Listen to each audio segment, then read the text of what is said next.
இன்றே டவுன்லோட் செய்து உங்கள் ஃபேவரட் ஷோக்களை என்ஜாய் பண்ணுங்க. நீங்க ஏதாவது பண்ணி எங்களை பிரிச்சிடணும்னு பாக்குறீங்க. சீனு, நான் பண்ணதெல்லாம் தப்புதான் சீனு.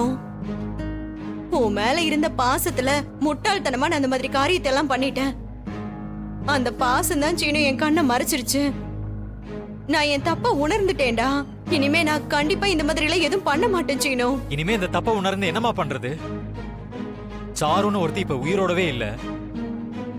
நானும் மாமாவும் போலீஸ் லாக்அப் ஜெயிலுன்னு எல்லா கஷ்டத்தையும் அனுபவிச்சிட்டோம். புதுசா வந்த அந்த போலீஸ்காரன் என் கண்ணு முன்னாடியே மாமாவை அடிச்சான். அதை பார்த்துட்டு என் ரத்தம் எல்லாம் கொதிச்சுது. ஆனா என்னால என்னமா பண்ண முடிஞ்சது? என்னால எதுவுமே பண்ண முடியல. உன் வேதனை எனக்கு புரியுதுடா. சரிடா, நான் வேணா ஒண்ணு பண்றேன், இரு. இந்தா சீனு, இந்தா. இதாலேயே என்ன அடி. அடிச்சு உன் ஆத்திரத்தை நல்லா தீர்த்துக்கோ. அதுக்கப்புறமாவது கோபம் குறைஞ்சு அம்மா கிட்ட வந்து பேசுவல்ல. புடி, இந்தா புடி சீனு, புடி. அத்தை, என்ன அத்தை பண்ணிட்டு இருக்கீங்க? பாரு மாயா, இவன நீ கூட என்ன புரிஞ்சுக்கிட்ட.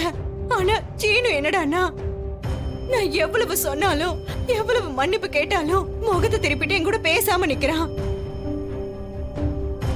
அதான் சாட்டையை கொண்டு வந்து 2 அடி கூட அடிச்சுக்கோடான்னு சொன்னேன். பெத்த அம்மானு கூட நினைக்காம என் மேல வெறுப்ப காமிச்சிட்டு இருக்கான். நான் என்னதான் மாயா பண்ணுவேன் சொல்லு. அத்தை, நீங்க ஒன்னும் ஃபீல் பண்ணாதீங்க. அது எப்படி அம்மா கிட்ட பேசாம இருப்பான்? நான் சீனு கிட்ட பேசுறேன், நீங்க போங்க.